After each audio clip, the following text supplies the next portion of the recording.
Another new blog. আজকে আমরা তাবো থেকে সাইট সিন দেখতে দেখতে কাজার উদ্দেশ্যে যাচ্ছি। আজকে আমাদের ঘোরার হলো 5th ডে। আজকে আমরা অনেক কিছু সাইট সিন দেখবো আর সবটা তোমাদের সাথে এই ব্লগে শেয়ার করবো।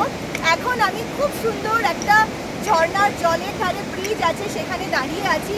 এখানকার যে ভিউটা অসাধারণ, তোমাদের এই ব্লগে আমি সবটা দেখাবো, তাই স্কিপ না করে ভিডিওটা একদম এন্ড অবধি দেখো।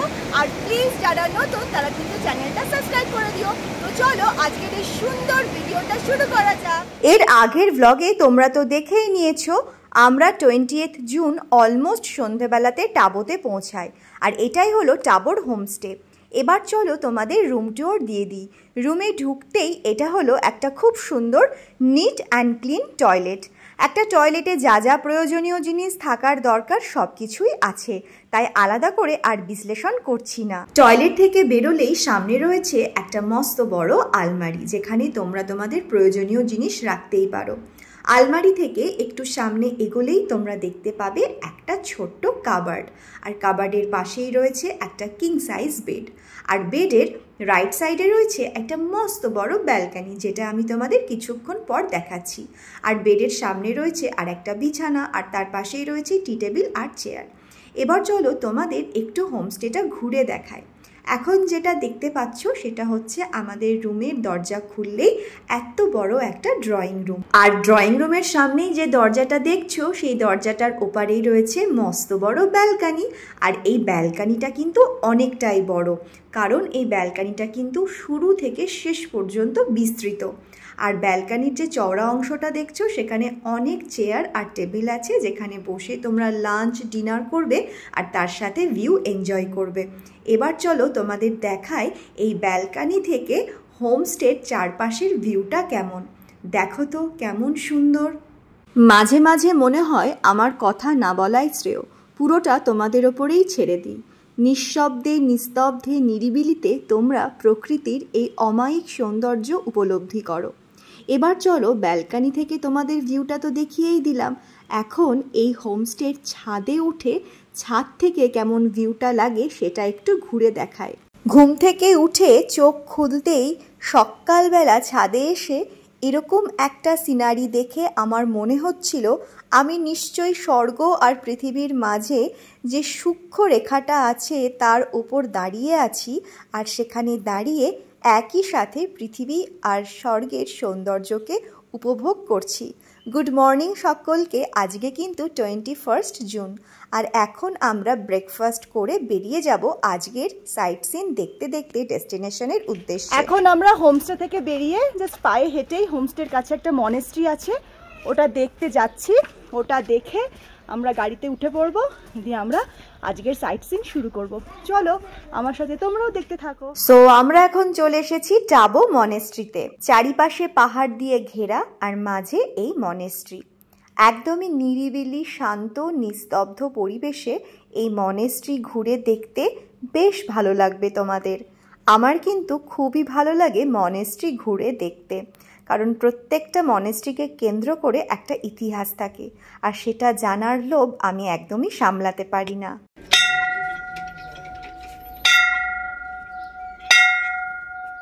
এখানে এসে আমি যা কিছু জেনেছি চলো তোমাদের সাথে একটু শেয়ার করে নিই। এই মনেস্ট্রিটা উত্তর ভারতের হিমাচল প্রদেশের স্পিটি উপত্যকার তাবো গ্রামে অবস্থিত। এই তাবো মনেস্ট্রি 996 খ্রিস্টাব্দে বৌদ্ধ রাজা এবং রাজকীয় লামা ইয়েশেও দ্বারা প্রতিষ্ঠিত হয়েছিল, এবং এর তিব্বতীয় নাম ছিল সুখের স্থান। আর এটি হলো ধর্মীয় শিক্ষার অন্যতম প্রতিষ্ঠান।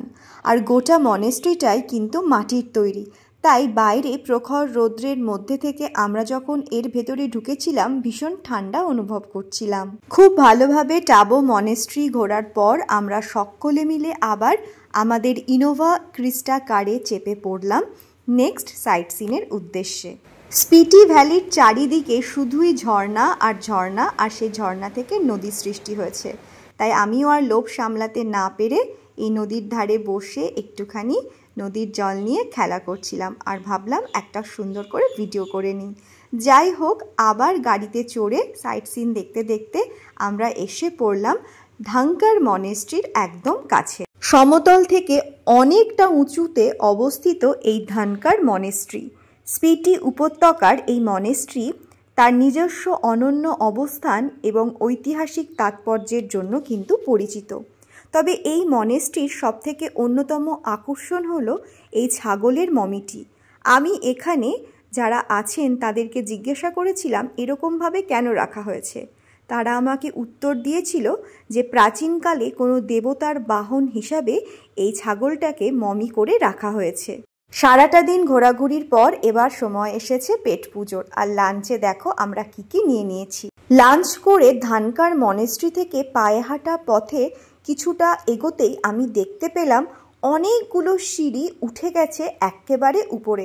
আর সেখানে উঠতে পারলেই কিন্তু সেই টং থেকে তোমরা প্রকৃতিকে একদম দারুণভাবে উপভোগ করতে পারবে।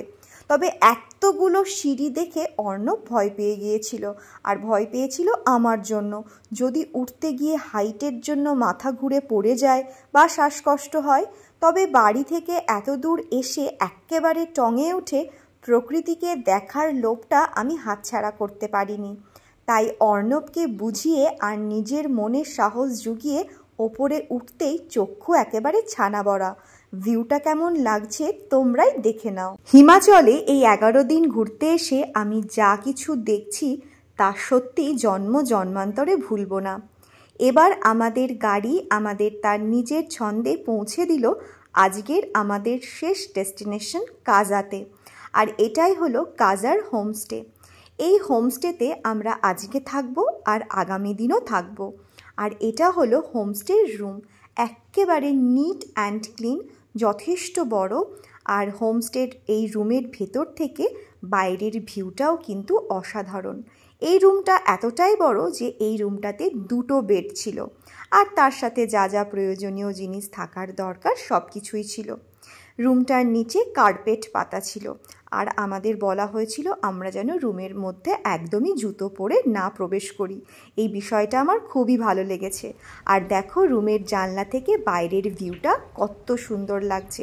তখন কিন্তু ঘড়িতে অলমোস্ট 6টা বাজে, তবুও দেখো বাইরে কত রোদ আর কত হাওয়া দিচ্ছে। রুমে আসতেই আমাদেরকে একটা উষ্ণ টি দিয়ে অভ্যর্থনা জানানো হলো। আর আমি রুম থেকে বেরিয়ে বাইরেটাতে এসে চারিদিকের ভিউটা খুব মন দিয়ে উপভোগ করছিলাম। এখন অলমোস্ট 7টা বেজে গেছে, তবুও দেখো এখনও দিন আছে। সূর্যের আলো পাহাড়ের গায়ে পড়তেই কি সুন্দর চিকমিক করে উঠছে। আর এটা আমাদের হোমস্টে থেকে একটু ওপরে উঠলেই এই এত বড় একটা মাঠ আছে, আর এই মাঠের চারিদিকটা পাহাড় দিয়ে ঘেরা। চারিপাশের প্রকৃতি দেখে বুঝতে পারছো যে কতটা সুন্দর। আর চারিপাশে কিন্তু খুব হাওয়া হচ্ছে। আর এটাই হলো আমাদের হোমস্টে। এখন বাজে অলমোস্ট 7:30টা, দেখো কত আলো। আর আমরা এখন কাজায় পৌঁছে গেছি। আমাদের সান্ধ্যকালীন স্ন্যাক্সে ছিল চা আর পকোড়া। আর এখন রাত 9টা বেজে গেছে, আমাদের ডিনারের টাইম। আর এদের ডাইনিং এরিয়াটা দেখো কি সুন্দর, কার্পেট পাতা আর একেবারে পাত পেরে খাওয়া, অনেকটা রাজস্থানের মতো। আর ডিনারে ছিল ভাত, ডাল, সবজি, আলু ভাজা, শসা, ডিম আর রুটি। আজকের ভিডিওটা তো এখানেই শেষ করব। আর তোমাদের কালকে কাজা থেকে যত সাইট সিন দেখতে পাবো সবটা ভিডিওতে দেখাবো। আই হোপ তোমাদের এই ভিডিওটা খুব ভালো লেগেছে, তাই কমেন্ট সেকশানে অবশ্যই কমেন্ট করে জানিও। আর অবশ্যই ট্রাভেল সিরিজটা দেখতে থেকো। আজকের জন্য টাটা, বাই বাই।